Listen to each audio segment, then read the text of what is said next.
Hola, ¿cómo estás? Welcome to the Mastermind, where we keep on track with goals, intentions, things that we set for our lives to go towards a better version of ourselves. If you want to join in, comment down below whatever you're working on, whatever you would like to be held accountable to, and let's get into it.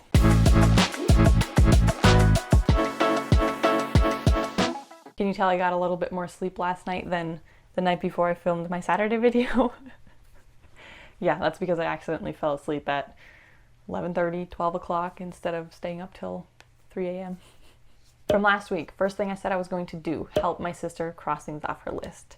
And maybe she can verify this or let me know for sure, but I think I did that. We at least crossed a few things off, and with everything that's going on, I think we're doing a pretty good job. Number 2 is to talk to the airline about the hotel refund. Yes, I did that. We are just waiting for a response back from them now, so it's not a closed case, but it's at least initiated. Hopefully soon we'll get her done and won't have to have this little mosquito in the back of our mind still of thinking about this needs to be done. It's funny, my sister mentioned just recently how us as moms must be so exhausted because there's these random little things that we just keep in our mind that we just remember until the thing gets taken care of. And I totally agree. That's a definite energy saver or energy suck, you know? So if we have things that are in the wrong spots and we're keeping that in our brain so that we don't forget where it is, well, one way we could get rid of that and not have to think about it is if we go and put that thing in its correct spot, like the potatoes and the condensed milk, right?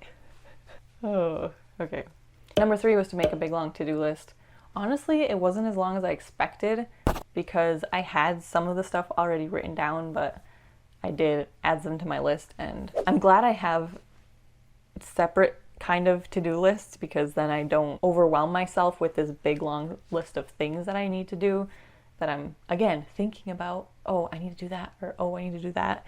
Or if I go to my to-do list, I don't just see a big long list. I see top 5 for today, which gradually over the day gets shorter and shorter, hopefully. And then in another section of my to-do list, I have to-do laters, which is pretty long. For the 5 to Thrive Last 90 Days challenge, I can't believe how fast time goes. And I say it all the time and say, can't believe how fast kids grow. Can't believe another year has gone by. My son is almost a year old. Just, it's never ceases to amaze me. And I guess that's a good thing because it's a reminder to enjoy life, you know, and make the best of it and the most of it. But anyway, wake up at 6 a.m., still not doing that right now because, again, went to bed at 3 a.m. the other night, went to bed at 1 a.m. a different night, went to bed at midnight last night. No, I'm not getting up at 6 a.m. after going to bed that late. I should have a go to sleep time. That doesn't make sense either because I stay up very late.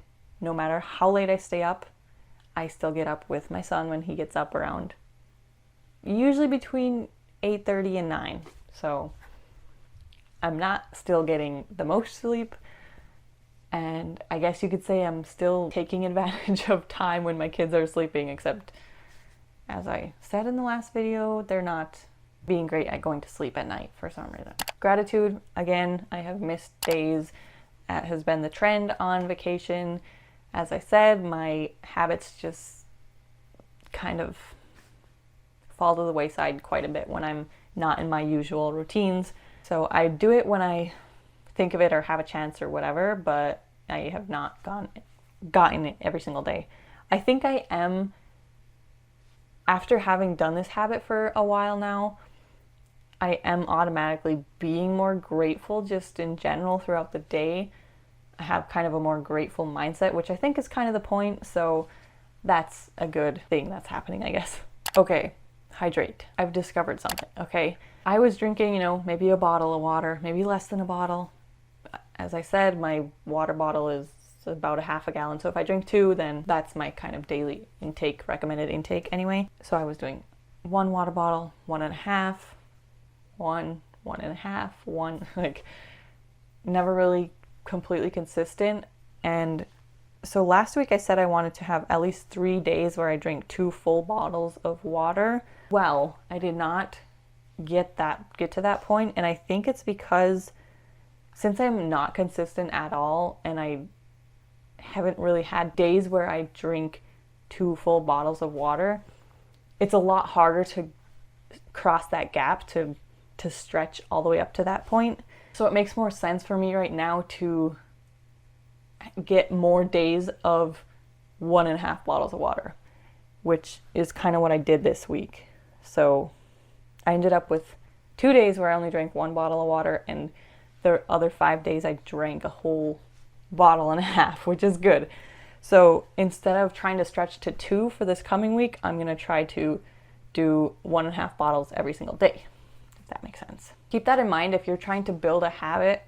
Might be water, might be exercise, might be no sugar, and just try to take the next smallest step instead of trying to reach way beyond what you're currently at. It's way easier for us to build slow momentum and take little steps at a time instead of trying to do some giant leap when you haven't even tried to take a step in that direction, you know what I'm saying? For move, I got 2 days that I did a bit of walking. I like that I'm in a house which has stairs, because that going up and down the stairs, especially with all the laundry we've been washing, holy cow. The laundry's downstairs and the living room is upstairs, so yeah, a lot of up and down.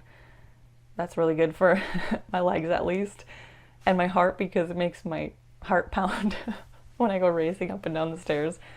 Anyway, I've also been taking saunas every night, which is really good for sweating, which obviously is good for you getting those excess junk out of your skin. I don't really know, but I just know saunas are good for you, and I've been taking one every night. For the 5th thing, which is release, and previously I had set as no YouTube, I have now changed to no sugar, but I'm kind of easing into it. As I said, it's kind of a hard one for me. Last week I wanted to do 2 full days for sure that I had 0 sugar, and I did that. I had said a couple of nights like, okay, tomorrow I'm gonna do no sugar, and then in the morning I start out with a bowl of cereal which has sugar in it because we didn't have eggs. Anyway, I did manage to get my 2 full days, and next week I'm gonna aim for 3 full days. The days that I had no sugar, it didn't honestly feel that hard. I opted for the no sugar, they're not chips, they were like rice cake thingies. Went for the salty instead of the sweet because the sweet has sugar in it. And then things like eating eggs for breakfast instead of sugar cereal, and just not having a cookie or not having a ice cream or whatever the dessert of the day was. And then just trying to have either no snacks, where I eat enough meal that I don't need a snack in between meals, or we didn't have any fruit this week either because we were not going grocery shopping.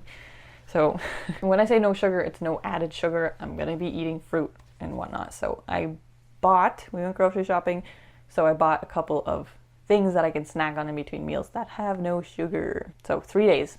3 days I'm doing this week of no sugar.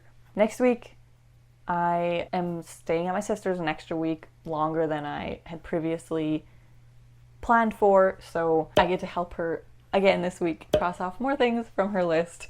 So that's my number 1. And I'm only going to add one other thing in here because this week is already going to be a bit crazy. So number 2 is going to be, I needed to think of something that I would kind of get me prepared to get going home, because I'm leaving in a few more days. And if you remember from, I don't know, I think I mentioned it in last mastermind or something, I have more stuff than suitcase space. So I'm gonna go through, already I have, my kids are growing out of more clothes that I packed for them, so I could probably just donate some of that stuff and make enough room. Like, I'll have to actually go to the place because I don't want to leave a donate box at my sister's, and I want to close the case so it's not one of those little mosquitoes in the back of her mind of, okay, I have this box I need to donate, you know. And then, like I do a lot, I'm sure it would be, you forget when you're going out the door, right? But then you remember when you're already maybe at the store or in town and you're like, oh, I forgot that box. Adios, pasen buen dia.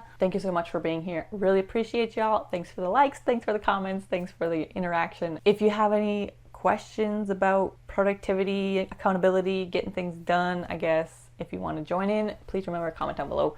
And we'll see you on Saturday with another video and Tuesday with another mastermind. All right, see ya.